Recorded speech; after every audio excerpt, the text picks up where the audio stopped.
Let us now proceed with the roundtable on nuclear disarmament and global security with ambassadors of world countries, along with the representatives of the international PAGOS.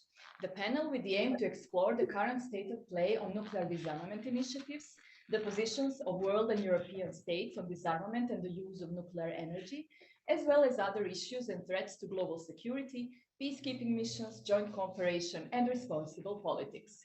We would like to see this roundtable as a platform for world countries to exchange their views and thoughts in this important area.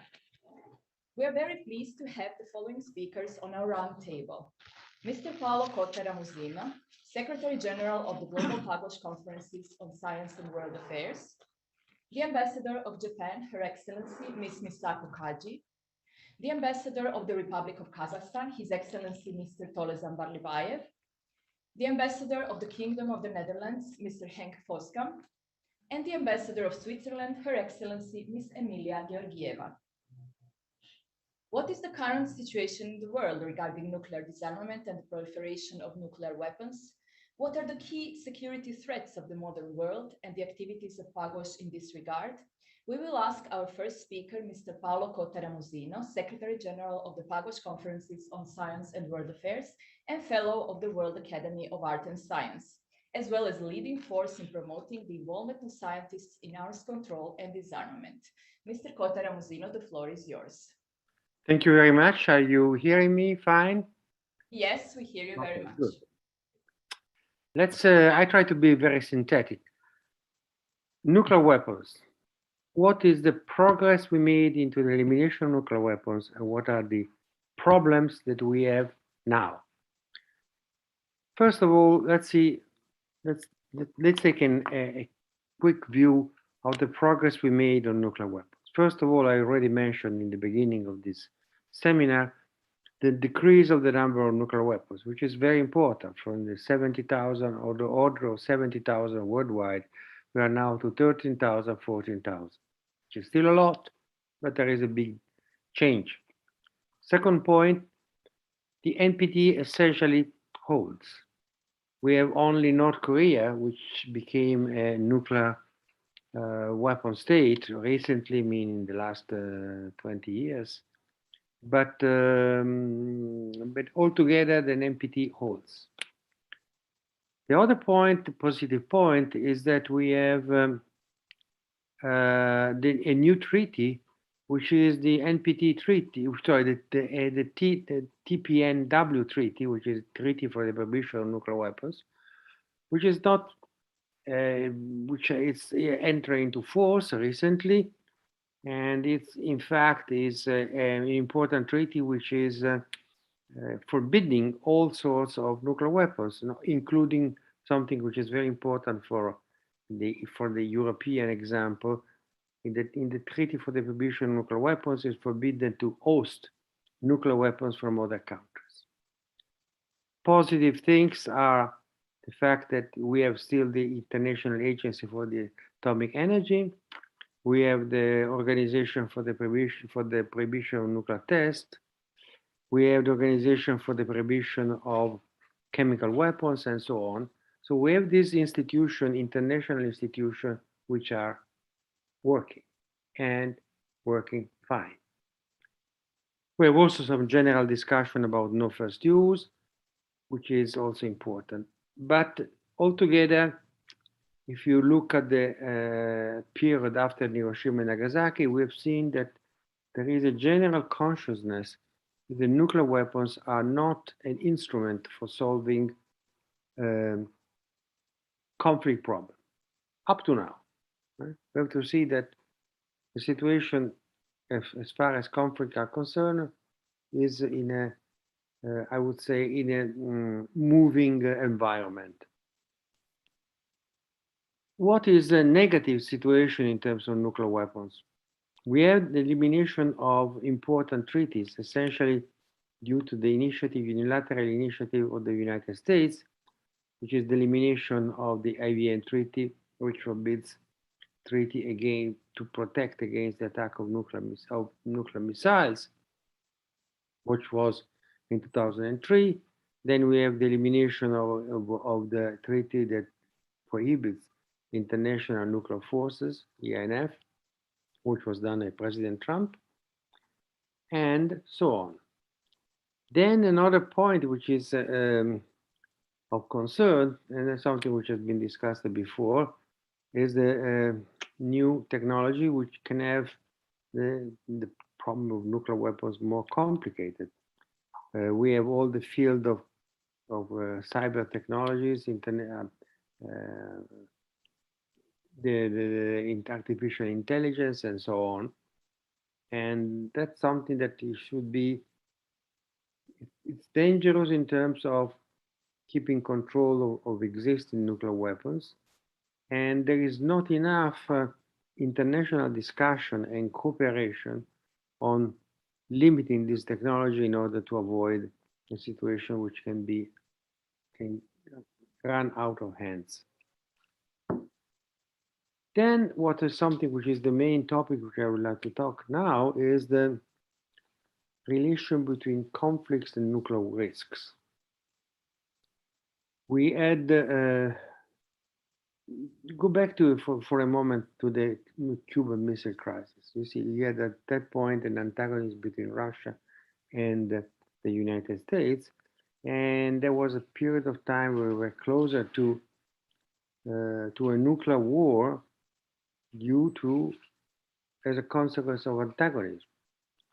The Cuban Missile Crisis was, as we know, a very dangerous environment.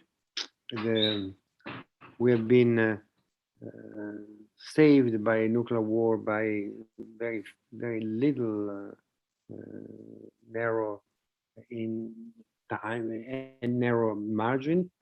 And after the risk associated to the Cuban Missile Crisis, we had, in fact, a renaissance of the nuclear weapons control systems. We had the NPT, which was very important. We had the limitation of nuclear tests and so on.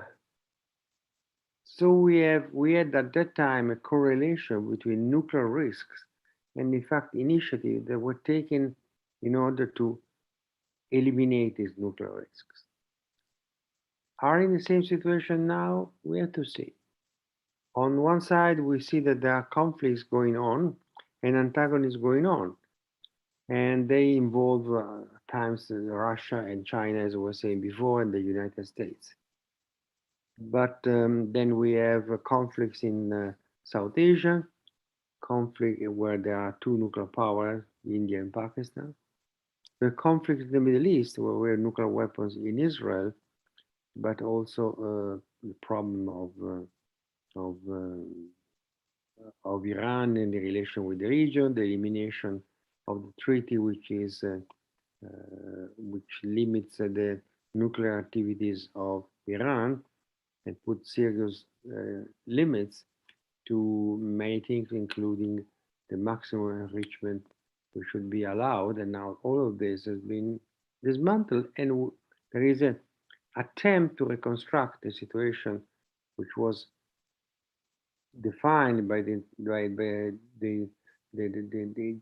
international agreement with Iran, the Joint Comprehensive Peace of Action.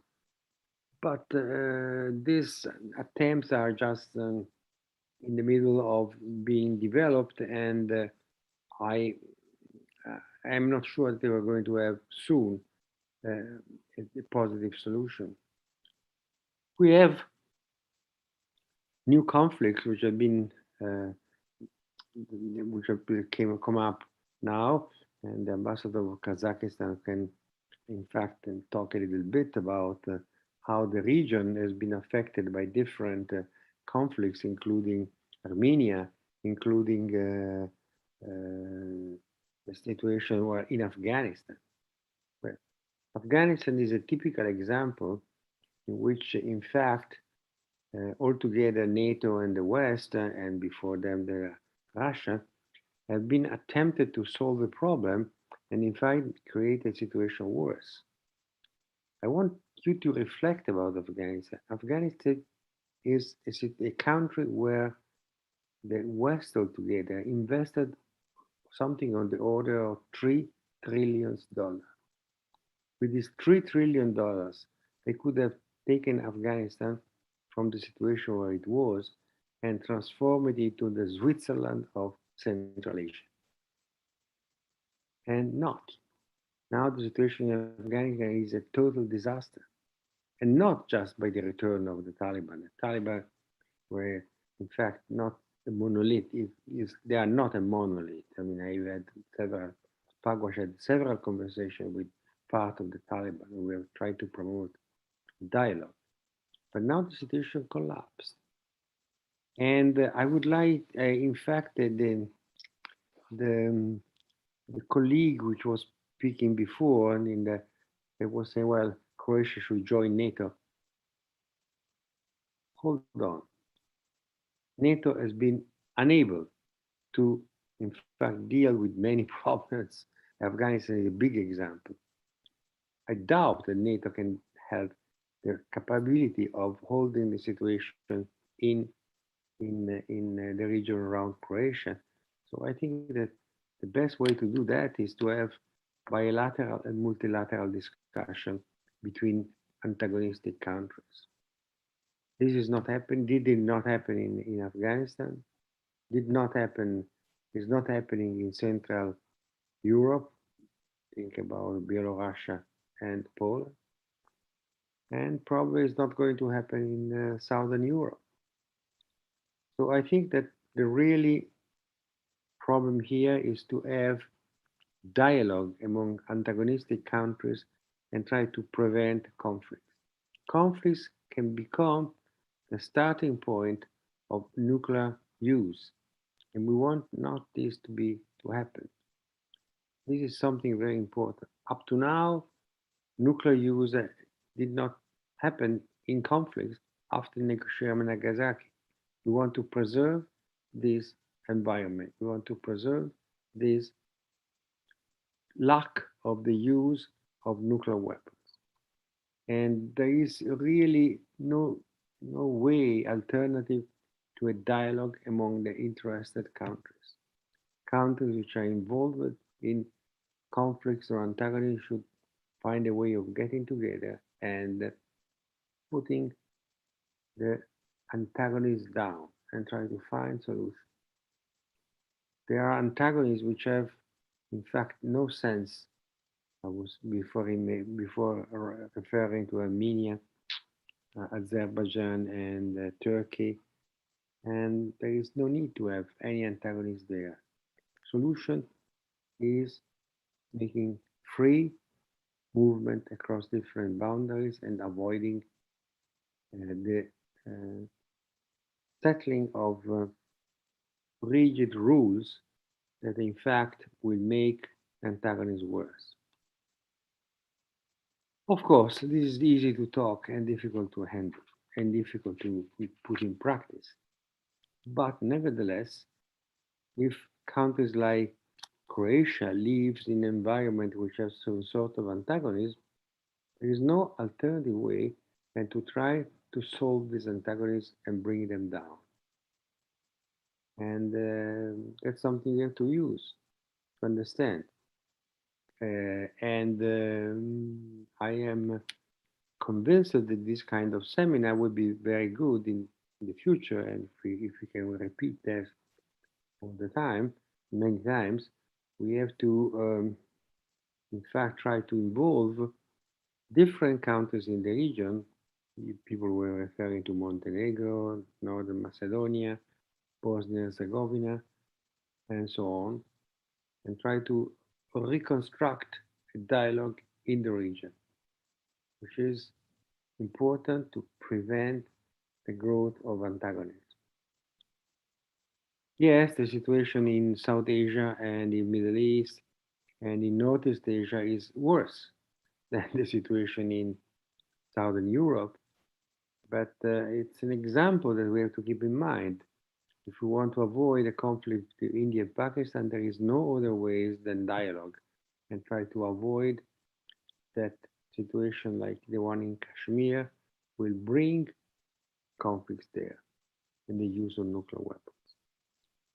Let me remind as a final statement that if we have the use of nuclear weapons which did not happen up to now, if we have nuclear weapons are exploding in the atmosphere or on the ground, then we have global ecological consequences which can be devastating for mankind. Besides, that people could have been killed in this war, in this hypothetical war using nuclear weapons. So I think the final point is that nuclear risks and nuclear dangers are a problem of everybody, not only of countries that possess nuclear weapons or countries that are in regions where there are nuclear weapons present. An example of the Treaty for the Prohibition of Nuclear Weapons, which has been essentially approved by countries in the Southern Hemisphere or in the region weapons are not, is a good example that we should follow and should support strongly in order to avoid possible nuclear risks that are in fact still present very much despite the progress which have been made. Thank you very much. Thank you very much, Mr. Kotaramusino, for sharing your thoughts and this overview of the international developments and risks across the globe. We are very honored to announce the Ambassador of Japan, Her Excellency Ms. Misako Kaji, as our next speaker. As it is very well known, Japan is the only country in the world ever to suffer from atomic bombing, which took place in Hiroshima and Nagasaki in 1945. After the Second World War, through reconstruction and development in the free market economy, Japan has grown to be a technological and cultural superpower, which contributes to geopolitical stability. Japan does not possess programs for the development of weapons of mass destruction, and along with its efforts on non-proliferation and nuclear disarmament, promotes peaceful use of nuclear energy. The Ambassador of Japan, Ms. Kaji, will tell us more about Japan's current initiatives for nuclear disarmament towards global security. Now, I'm particularly honored to take part into your distinguished conference because maybe I'm preaching the breeze, but it was first inaugurated, the first conference took place in 1957 with the participation of Japanese scientists. And it was first proposed by 11 scientists, including Yukawa Hideki, the first Japanese Nobel laureate ever in Japan's history. And your distinguished conference was held in Hiroshima in 1995 when you got the Nobel Peace Prize. And it was held again in Hiroshima in 2005 and in Nagasaki in 2015. Now, in my small presentation, I will touch upon three things. What it means to Japan of being the only country that was hit by nuclear weapons. And two, how best to advance nuclear disarmament. It was eloquently described by the Secretary General right now that we really need to disarm and stop proliferation, but what is the best approach? And I will share with you Japanese thinking. And three, what Japan does to, even with its limited power, what Japan does to try and push that path. Because we feel very responsible as being the only country that has suffered from nuclear weapons. But before going to that, I have something to show you. This is a plaque that was presented to me 2 summers ago, right after I started my mandate here in Biograd Namor. The mayor of Biograd Namor is every year since 10 years ago, Mayor Knetz has a memorial ceremony for victims every year on 6th of August. And he is the vice chair of Mayor for Peace. And for this, we awarded the Emperor's decoration to Mayor. So I am very impressed, and I deem it very important that countries like Croatia are taking part in keeping up the awareness of the extreme tragedy tragedy that the nuclear weapons can bring about and how important it is to keep up the awareness and recognition amongst all over the world. And Croatia is already playing a significant part. Croatia is playing more important part, but I will touch upon it later on. Now, what it is for Japan. In 1945, when atomic bombs were dropped, Hiroshima and Nagasaki, it took in one blink, in just one blink, more than 200,000 precious lives were lost. And the two cities were completely devastated. And 76 years after that, luckily, they has never been used since then. Now, this nuclear weapon changed completely the international politics, because until then, as you all well know, war was maybe the continuation of diplomacy. But now, after this nuclear weapon was used, there is no winner, no loser. It is only devastation that is left. So the game has changed into deterrence. How best not to use it, not to make the others use it. So when you talk to the victims, they are called hibakusha. Hibakusha is now often become an international language like tsunami. But hibakusha means that those who are survivors of atomic bomb. Only last week on 24th of October, one hibakusha person called Mr. Tsuboi passed away. He was 96. He was very much active in promoting the non-proliferation of nuclear weapons. But he was hit in Hiroshima when he was 20 years old. And in that instant, half the people there died. And he suffered for 40 days, almost dying, and he wasn't sure whether he was dying. He was burned all over. There were maggots all over his body. He was suffering from anemia. It's a horrible, horrible story. But he decided to hate the weapon rather than hate the country that inflicted the weapon. So hibakusha's voice is very important. And our Prime Minister Kishida, who is from Hiroshima, he used to be a foreign minister, has been advocating, and he's trying to disseminate the voice of hibakusha. The voice of hibakusha is, though I want to forget what happened to us, I must always remember the atomic bombing to help ensure that the experience is never repeated. So in this context, initiative like this is very relevant and important. Now, what is our Japanese government approach? How best to advance nuclear disarmament? The system that was established in the name of Non-Proliferation Treaty, NPT, which entered into force in 1970, is more or less the system which prevails even today, after all these years. And there are 190 state parties to it. This is the most numerous number of parties to almost any treaty. The UN membership is 193. There are states, nuclear weapon states, in theory 5, but de facto there are 9. But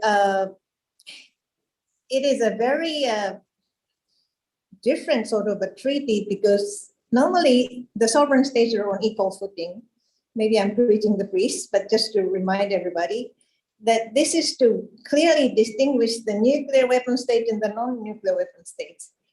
And non-nuclear weapon states are the rest of the world, and the nuclear weapon states are 9. And those who did the test before 1967 are entitled to hold nuclear weapons.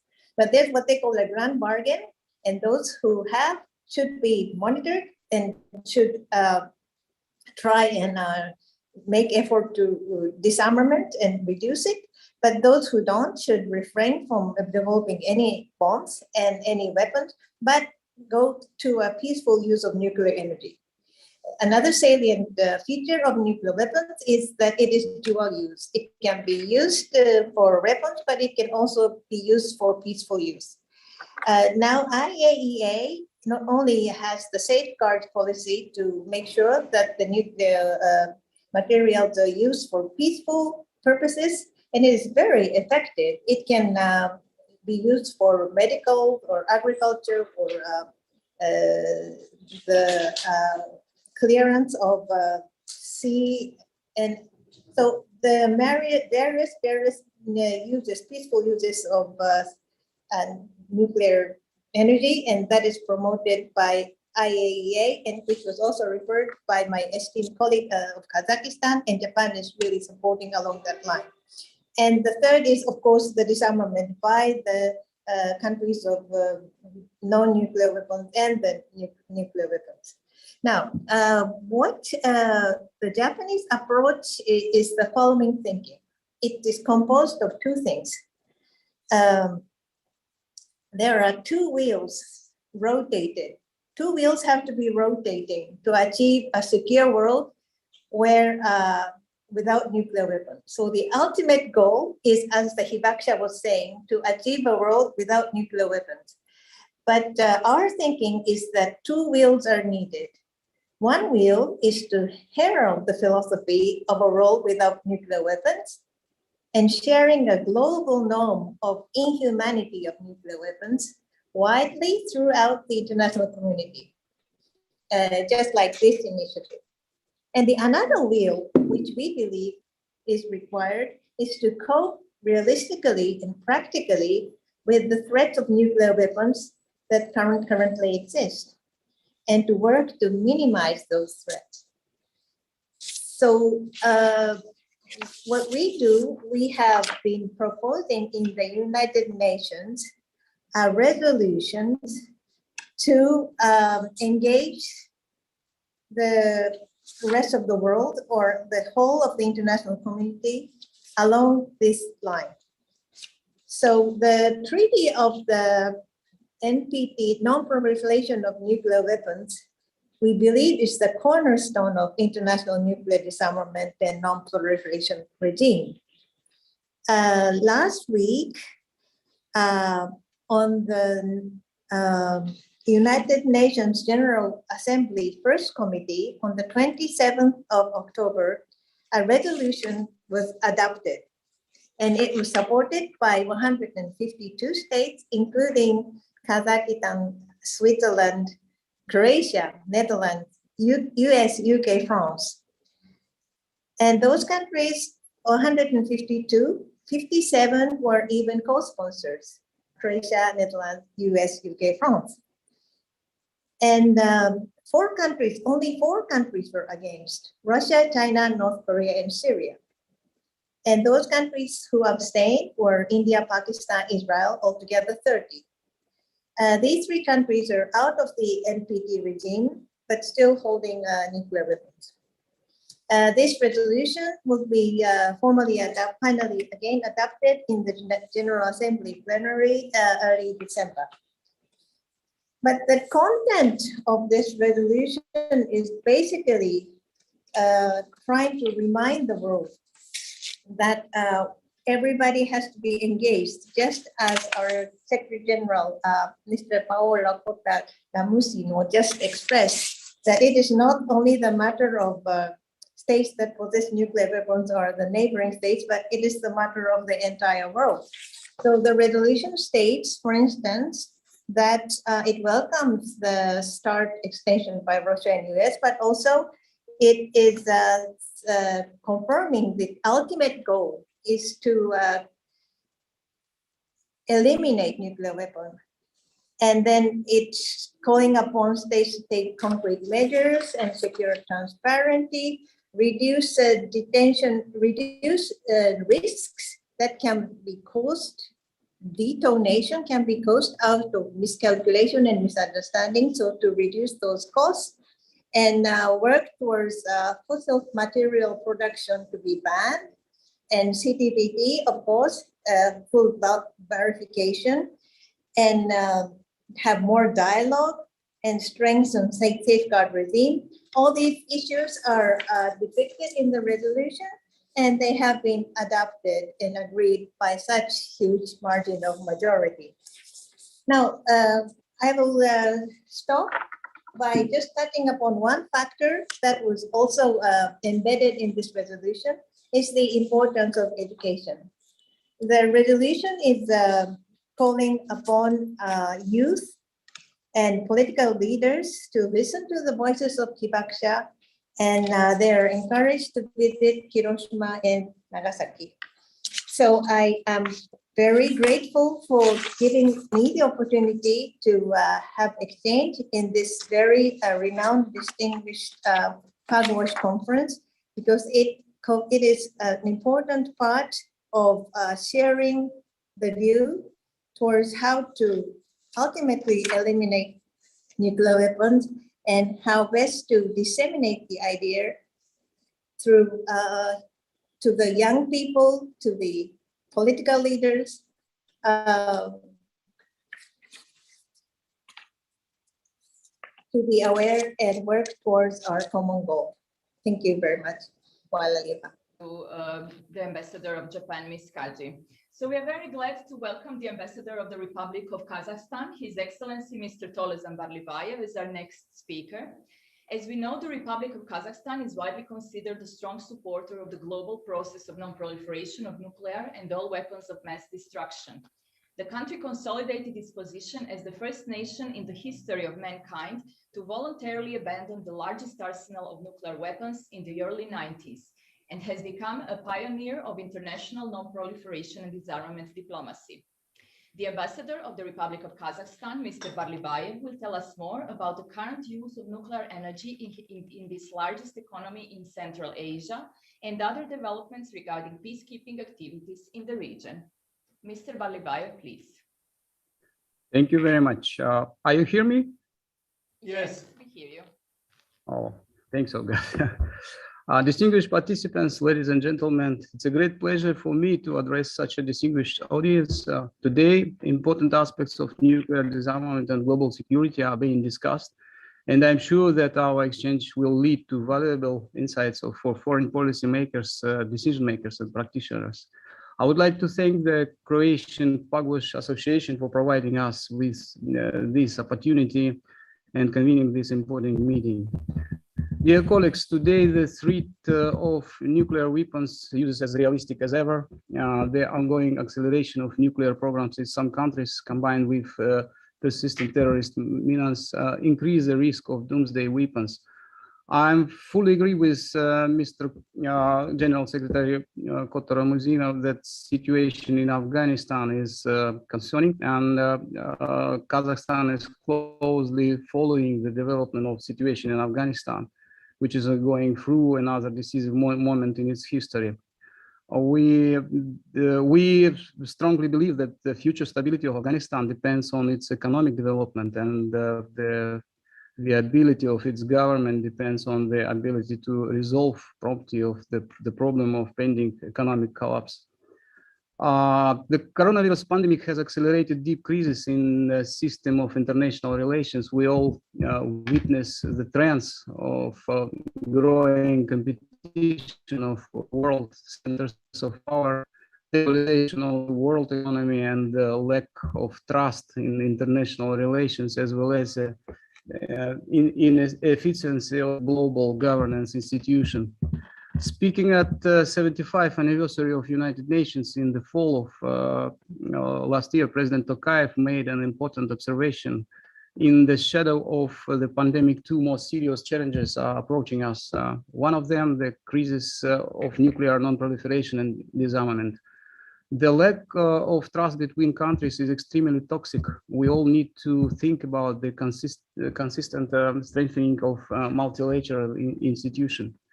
Today, the world needs a political negotiations process aimed at restoring the manageability of entire international security system.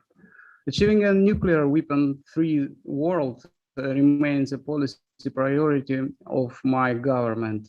Over the last 30 years, this aspiration has led Kazakhstan into the global anti-nuclear movement. It has become part of our national identity. Kazakhstan is partly to all fundamental international treaties in the field of nuclear disarmament, non-proliferation, and peaceful use of atomic energy. This year, our country marks 30th anniversary of its decision to close the Semipalatinsk nuclear test site and renounce the fourth largest nuclear stockpile.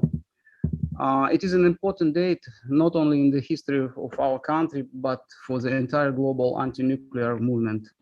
As you know, starting in 1949, then the first test of atomic weapons took place in Kazakhstan.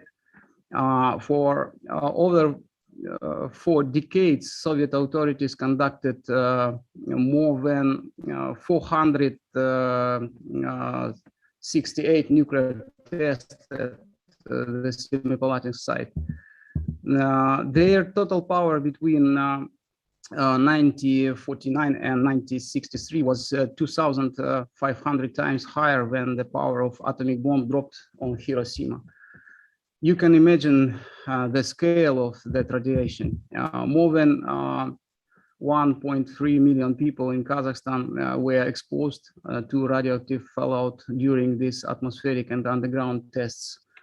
And many people still suffer and unfortunately will suffer for the future generation from genetic diseases, cancer, leukemia, which were caused by explosions.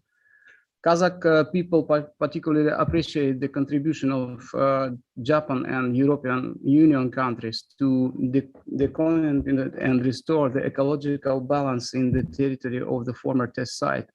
These countries also provided medical assistance to victims of radiation. By the decree of the first president of Kazakhstan, Nursultan Nazarbayev, on August 29, 1991, the Semipalatinsk nuclear test site was closed. In its place, the National Nuclear Center of Kazakhstan was established in 1992 to assist them in eliminating the infrastructure for the storage and use of nuclear weapons, as well as to provide scientific and technical support for the policy of government of Kazakhstan in the field of peaceful use of atomic energy.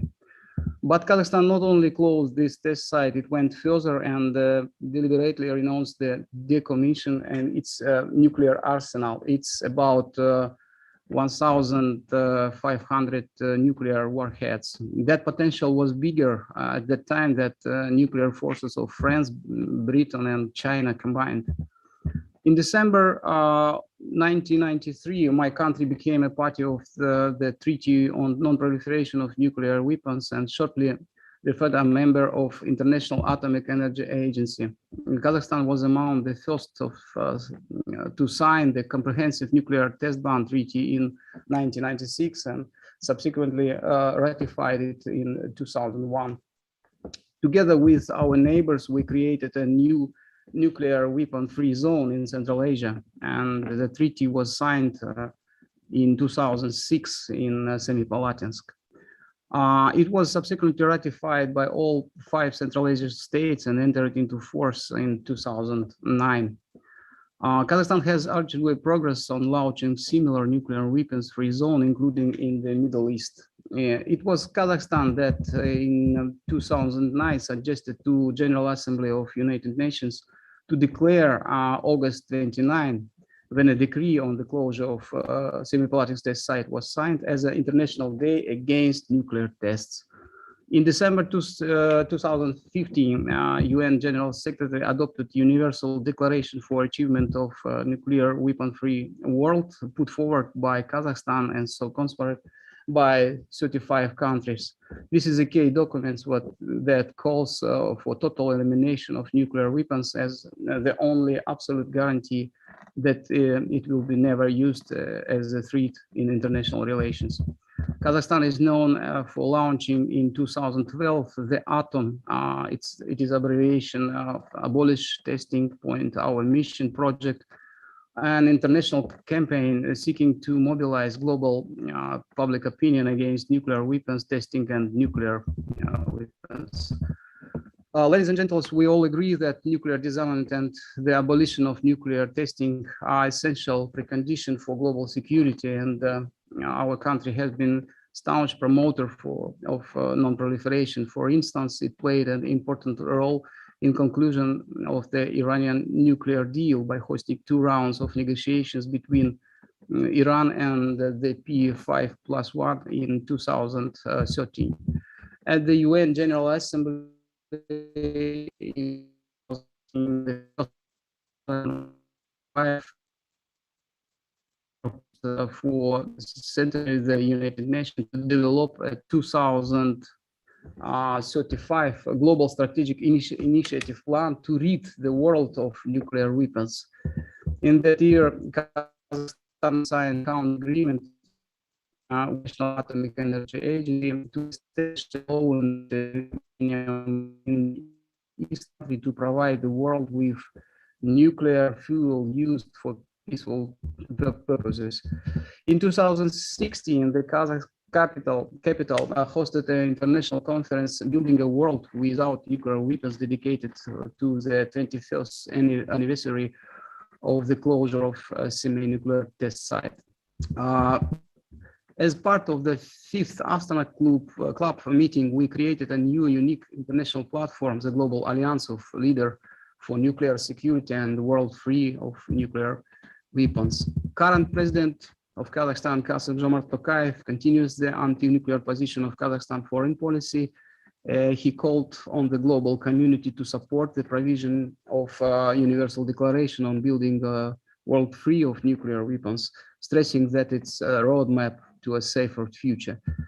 Nowadays, Kazakhstan actively participating in global anti-nuclear efforts of the international community, supports the initiative of UN Secretary General Antonio Guterres on a new comprehensive disarmament agenda. We agree with his opinion that the proliferation of nuclear weapons poses an existential threat to humanity, since today there are 15,000 nuclear weapons stored in the world, and hundreds of them can be activated within a few minutes, which can lead to a catastrophe when entire cities disappear from the face of the earth. Ultimately, Kazakhstan, as well as many other states, has one goal: to maintain a safe nuclear-free world for the next generation. We are ready to join with you to further strengthen international disarmament and non-proliferation.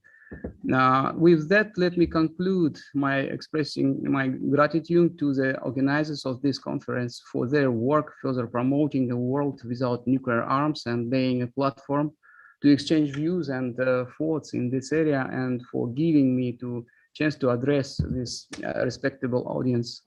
Thank you very much. Thank you very much.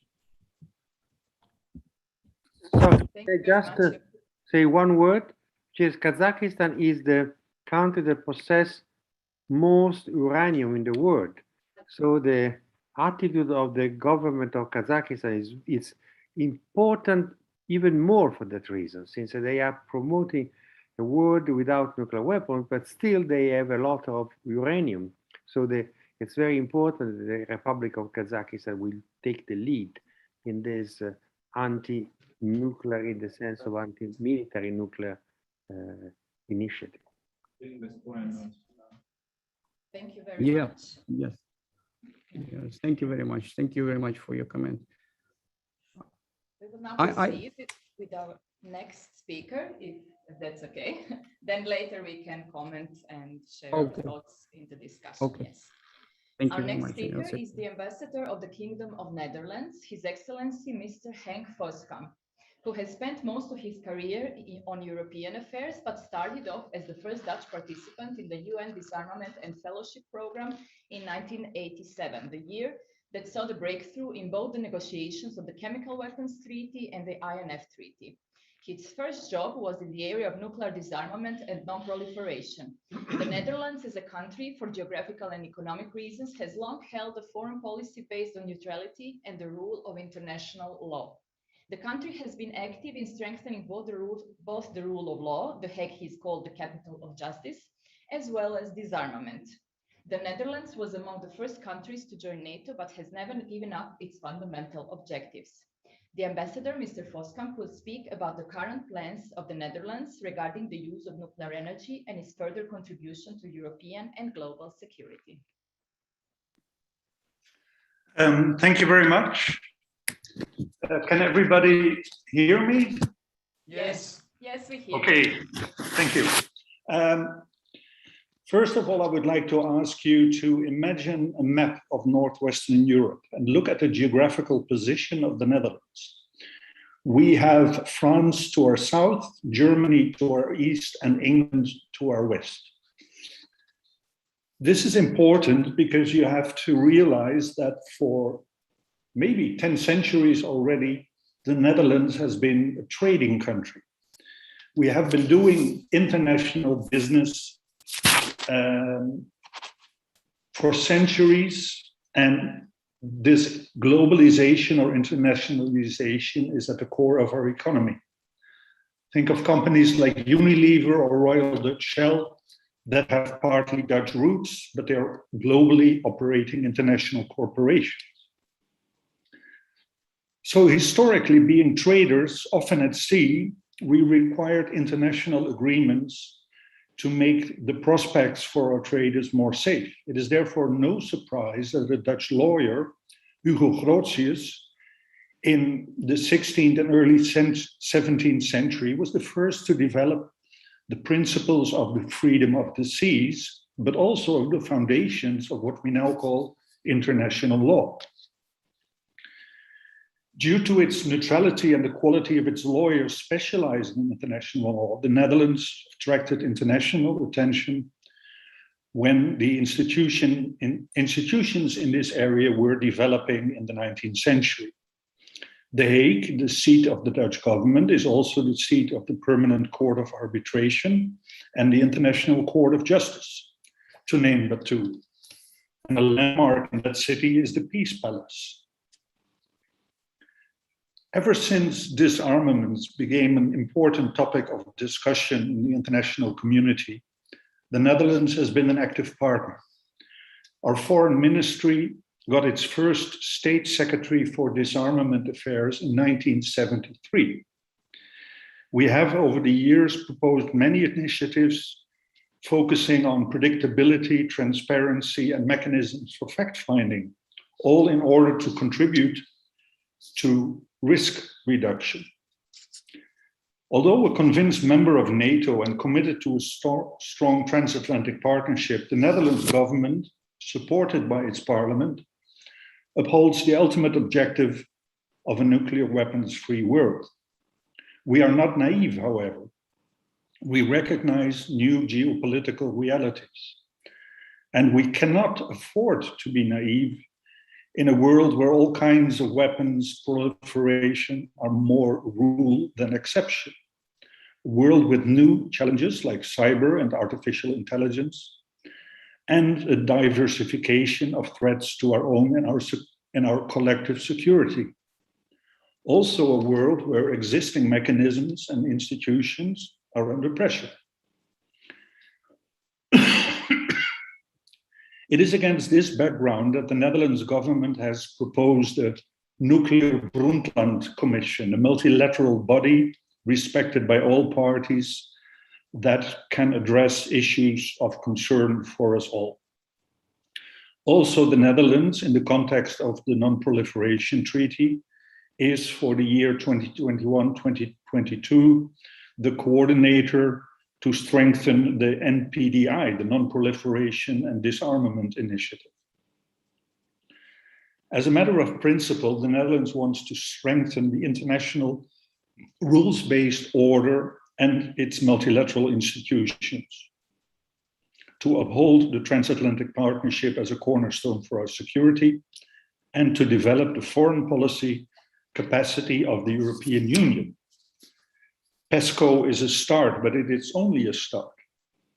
And we are convinced that an economic power, as the EU 27 trading bloc is, in the long run, cannot be an economic power without being a more political power as well, upholding the rules-based order and strengthening the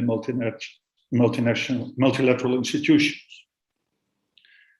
This requires a unity of purpose, but that will practically be impossible to find under the current rules of unanimity inside the European Union. Therefore, we believe that we have to use the mechanism that made possible the conclusion of the European internal market, the Single European Act of 1986, the qualified majority voting to the areas of European foreign and defense cooperation. Now, let me be clear, I'm not speaking of a European army here, since that raises really fundamental questions of democratic control and sovereignty, but many other areas remain where the European Union in its foreign policy could become more effective. Finally, a remark on the peaceful use of nuclear power. The Netherlands has mixed experiences. On the one hand, we have nuclear power stations. On the other, there is still a large majority, but perhaps getting smaller, of our population against nuclear energy generation.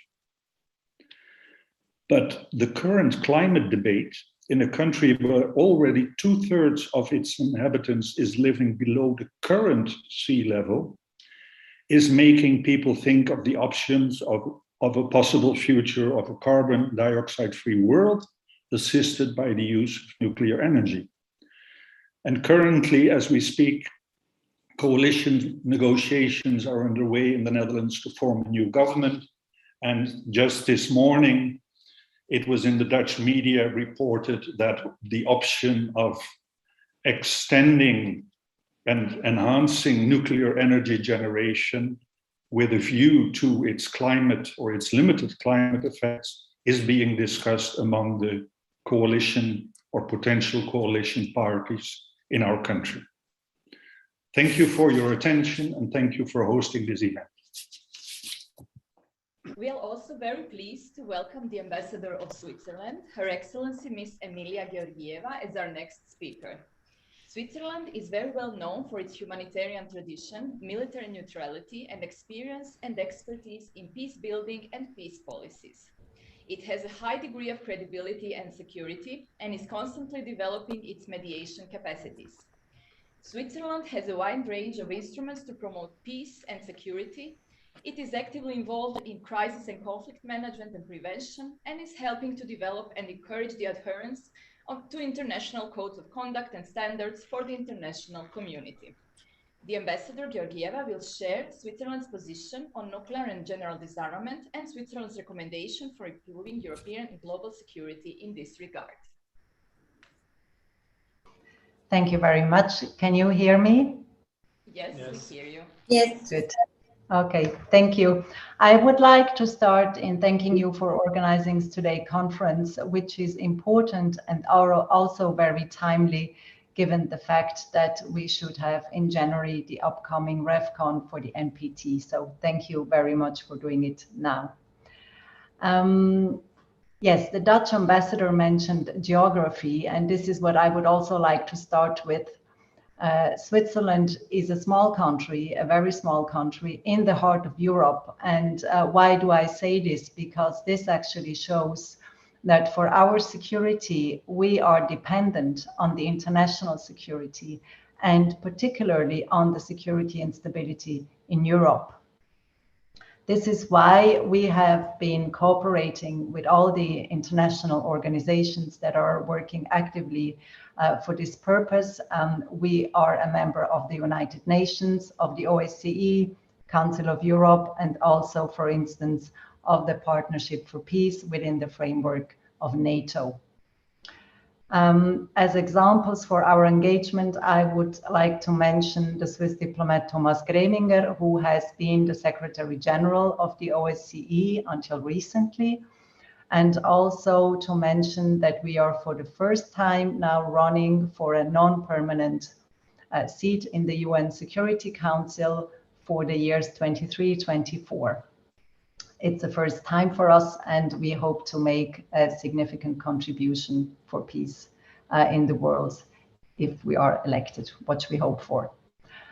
We also have recently recognized the importance of hybrid and cybersecurity risks and made this one of the new key topics of our foreign policy. Especially Geneva has been establishing itself recently as a platform for know-how on this topic and for discussions on cybersecurity. And we recently also nominated an ambassador that is specifically and exclusively working on this important topic. It was mentioned in the kind introduction that we are a neutral country. This is true. We do like to focus on the fact that we are actively neutral, which means we do not interfere with military means, but we do position ourselves and we are internationally very much engaged. For Switzerland, especially, the importance and respect of international law is emphasized. As examples, I would like to mention that we are the home of the ICRC and also the depository state of the Geneva Conventions, which we are very proud of and is an important task for our foreign policy as well. Switzerland also is worldwide known as a host country for many different topics. One is that Geneva is the second most important headquarter to the UN, and 6 out of 10 UN meetings are held in Geneva, which we are very proud of. We are a platform for good offices and mediation, which is also one of our key foreign policy priorities. And speaking about Geneva, I would just like to mention the recent summit between Presidents Biden and Putin in June, where one of the main outcomes of the summit was the strategic stability dialogue that the US and Russia have started in the meantime. This dialogue aims to reduce the risk of conflict and namely the risk of use of nuclear weapons, which we consider very important. This brings us to disarmament. For Switzerland, like some of my colleagues already mentioned, also for our government, our ideal world would be a world with a minimized level of arms and without nuclear weapons. And we believe that the current geopolitical circumstances might bear a risk that nuclear weapons could be on the rise. So this is why we need to act, and why, again, this conference is very important to do it today. The strong commitment to nuclear disarmament and non-proliferation is one of the main focuses of our security policy. We have constantly been supporting non-proliferation and disarmament at the international level, and particularly there where weapons of mass destruction are concerned. For Switzerland, especially, the binding universal agreements are key. We have been playing an active part in promoting the implementation of these international agreements and are therefore also active in the multilateral bodies that are working for arms control and disarmament. Our policy aims to see as many actors as possible involved in these efforts. We do believe that especially the participation of the nuclear powers is essential to complete disarmament. Let me give you 3 examples of Switzerland's engagement when it comes to nuclear energy related organizations or conventions. The first and most important, of course, is the NPT, which also for Switzerland is the key instrument for nuclear disarmament and non-proliferation. We have ratified it in 1977, so it soon will be 50 years for us as well. For Switzerland, the continued and uncontested existence of the treaty is crucial. We therefore support the upcoming NPT RevConf fully, and our goal is to strengthen the treaty and to emphasize the universality of the treaty. This is also one of the reasons why we are a member of the Stockholm Initiative, like Japan, the Netherlands, or Kazakhstan as well. The initiative aims to give a positive political impulse to the conference, and we fully stand behind the Berlin Declaration and also support the stepping stone approach to advance nuclear disarmament. We also coordinated a joint paper by the 16 Stockholm Initiative members on nuclear risk reduction and look forward to have a feedback on how the broader international community sees this paper with specific proposals. As a second example, I would like to mention the IAEA, the International Atomic Energy Agency. Switzerland is a founding member. We are among the 20 largest contributors to the agency's regular budget. We are actively politically participating within the agency to strengthen global nuclear safety and security and non-proliferation, and at the same time to make sure that nuclear technologies can be used for peaceful purposes. We are currently serving on the board of governors of the agency and will also chair the Missile Technology Control Regime in 22 and 23. As a last example, I would like to mention the Nuclear Suppliers Group that Switzerland has chaired twice so far. You know that the NSG is an export control regime that seeks to contribute to the non-proliferation of nuclear weapons. Because Switzerland is also an exporter of weapons and material, and we also do export dual-use items. We are very actively in this group to make sure that we can preserve our foreign policy and at the same time trade interests. Under the Swiss law, it is prohibited to develop, produce, buy, import or export nuke weapons. And we also refuse to grant export licenses for goods that are believed to be intended to develop nuclear weapons. So this, in a nutshell, the main activities where we are focusing at currently. I would like to conclude in thanking you for the opportunity to speak today and also to thanking you for the important work that you do, and wish you a lot of success with all the upcoming challenges that you have. Thank you. Thank you very much, Your Excellency, for sharing with us the activities of Switzerland in peace and security policies. We will now proceed with the discussion. I have a question for Mr. Paolo Cotera-Musino.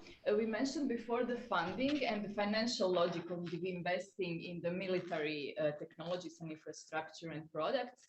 What is your comment on the recent news that Norway's largest pension fund, KLP, recently announced that no longer they will invest in 14 major weapon makers and their suppliers, including some famous corporations and shipbuilding companies, because of ethical criteria and violation of fundamental humanitarian principles?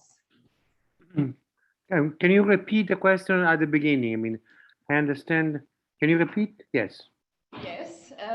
We mentioned before the specific logic of funding and investing in military infrastructure and military technologies and its products.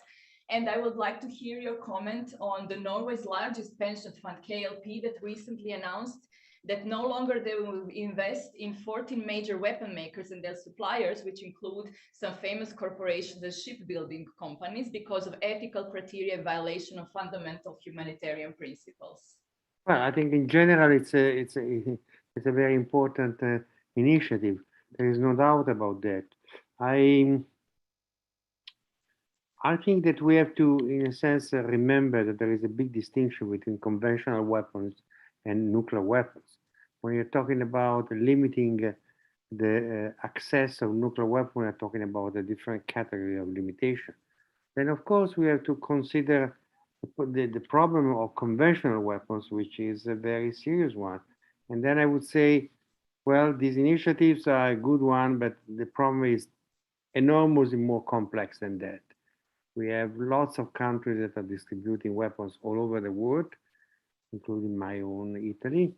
And there is something that should be done on a serious way in involving all countries, but we are far away from having any positive, dramatically positive solution.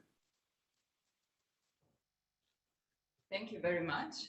A question for the Ambassador of Japan. In your opinion, is multipolarity of global superpowers a better guarantee for peace than unipolarity or bipolarity? And how do you see the role of Japan in today's multipolar world and changing global order?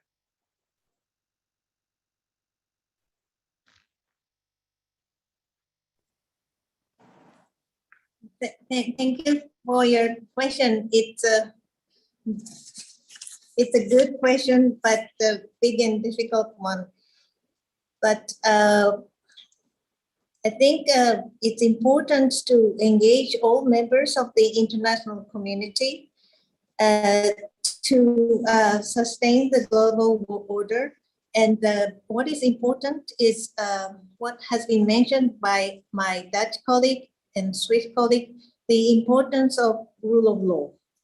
So in this same thinking, those states that share the value as human rights, believe in human dignity, democracy, rule of law, it is important to keep and stick to that thinking and try to approach the world on this principle.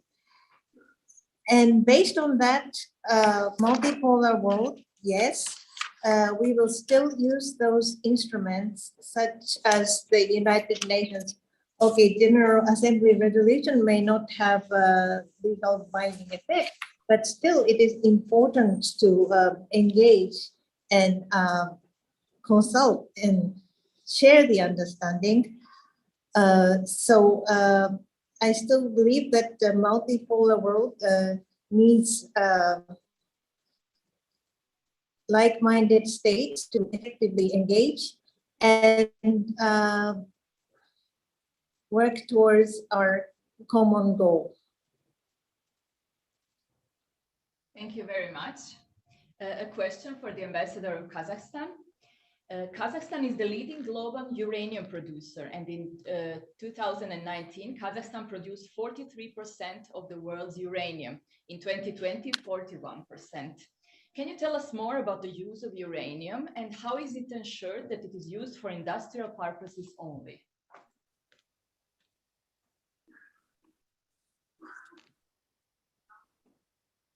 Unmute yourself, Hello, please. hello, hello, hello. Just a minute.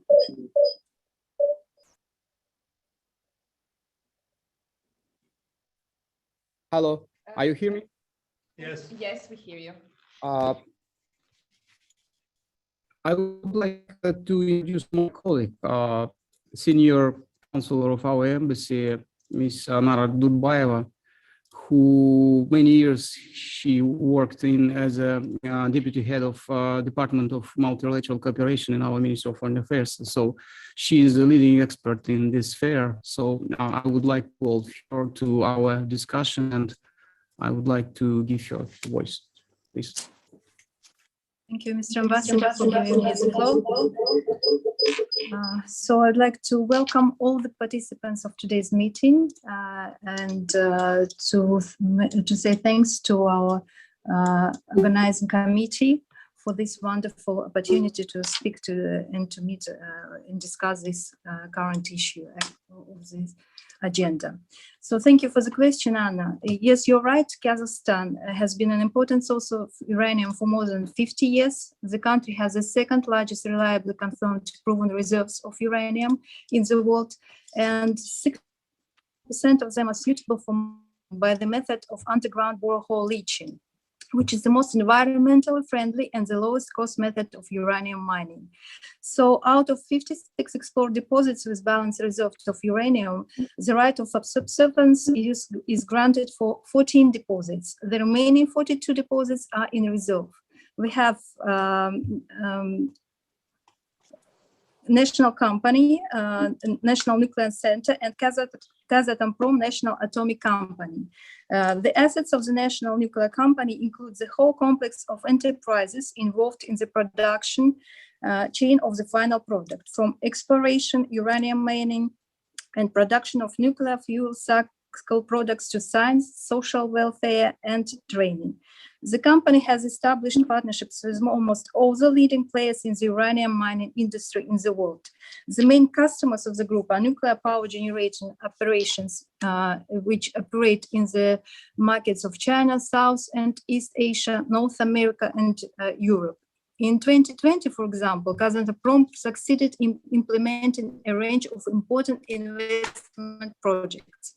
The most significant initiatives were related to the completion of the fuel assembly plant at the site of the Ulba metallurgical plant. Besides an international bank of low-enriched nuclear fuel, this underlines the high level of Kazakhstan's security and our solid international reputation. On August 27, 2015, Kazakhstan and International Atomic Energy Agency signed an agreement to establish a low enrichment uranium bank in Kazakhstan. So starting from December 2019, the bank became fully operational. Thus, countries using the peaceful atom have the opportunity to gain access to LEO reserves if it is impossible to acquire it on the commercial markets. The scientific and technical sphere of the nuclear industry is concentrated in such specialized scientific and technical organizations as the National Nuclear Center of the Republic of Kazakhstan, the Institute of Nuclear Physics, and the Scientific and Technical Center Safety of Nuclear Technologies. These organizations are the basis and the effective development and implementation of modern nuclear physics technologies in the energy sector, industry, medicine, and agriculture, and provide research in the field of development and safety of nuclear energy. The Committee of Atomic and Energy Supervision and Control of the Ministry of Energy is a regulatory authority. It is a competent authority carrying out regulatory supervision and realization functions in the field of atomic energy use. And I would like also to add that since 2009, additional access to uranium mines has been carried out annually by the International Atomic Agency inspectors. So I hope I managed to answer your question. Thank you very much. Thank you very much, Ms. Dudbayeva. A question for the Ambassador of the Netherlands. The United Kingdom withdrew from the European Atomic Energy Community, Euratom, at the same time it left the EU in December 2020. How do you think this will influence European and global security and nuclear policies? Thank you for your question. First of all, I think it is important to realize that the decision to leave the European Union did not alter the UK government's priorities in the area of nuclear disarmament and non-proliferation. When the non-proliferation treaty was signed and entered into force, an agreement was reached between the European Commission representing Euratom and the International Atomic Energy Agency on the way to proceed the inspections foreseen under the NPT in, at the time, countries of the European Economic Community. This agreement, basically a working agreement between Euratom and the IAEA, is still valid for the EU27.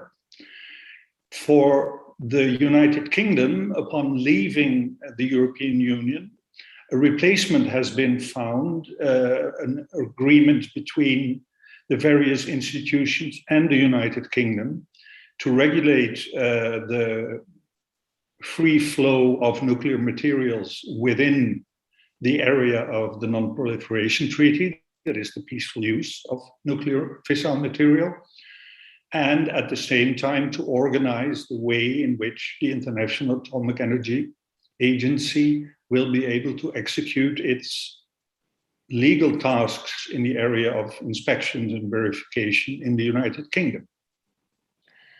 the United Kingdom continues to be a member of NATO, continues to be a member of the Western alliances in various political areas.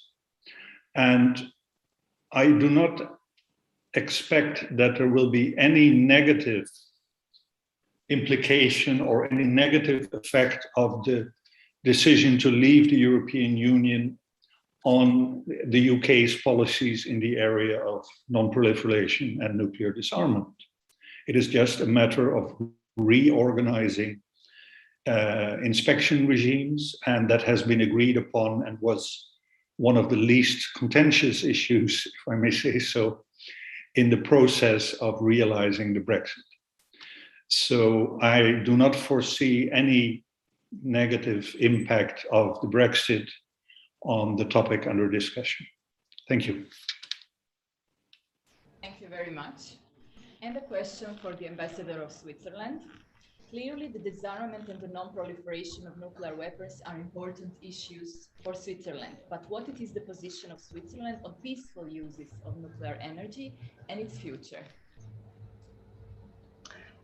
Thank you for this question. Yes, indeed, we actually encourage for now the peaceful use of nuclear power, especially when it comes to energy. In Switzerland, we do use nuclear energy exclusively for peaceful purposes, for electricity mainly, but also for medicine and research. We currently have 5 nuclear reactors. One of them is not operational anymore, but 4 of them are. And they actually contribute to 35%, so more than a third of our total energy consumption, which is a lot. Nevertheless, following the Fukushima nuclear accident, the Swiss government decided to phase out nuclear energy and banned the construction of new nuclear power plants. So that means that the 5 existing, 4 of them still operating, may operate as long as they are safe, but they cannot be replaced once their life cycle has come to an end. My government calculated that it might take up to 50 years until the last has been shut down. But nevertheless, in the mid and long term, we intend to cover the whole electricity supply without nuclear energy. And for this purpose, my government is currently investing in supporting many different initiatives globally, but nationally also for renewable energies, which has been a focus now in the last couple of years to supplement the nuclear energy that we have been using. Thank you. Thank you very much, Your Excellency. Is there any other comment or remark or question from any of the speakers? Well, I would like to. Yes, please. I think it's important that the initiative you took, it's very good that we have this multiple-oriented conversation, and it's good that we have this international participation, and I think that this has been a very, very important initiative. And despite the difficulties which are related to the with this internet and the difficult problems that we have, I think it has been a great initiative, and thank you all of our Pagwash community in Croatia for having done this. Thank you very much. Thank you very much, Mr. Cotto-Ramosino, and thank you to all the participants, Your Excellencies. With this, we would like to finish this roundtable on nuclear disarmament and global security. I would like to thank all the speakers, ambassadors, excellencies, Mr. Cotto-Ramosino, for sharing with us your thoughts and ideas on the nuclear disarmament, on the importance of ethics in addressing global security, and above all, the dialogue between world and European states, scientists, statesmen, and policymakers. And with this message of the promotion of peace, security, and responsible global governance, we would like to close the first day of our conference.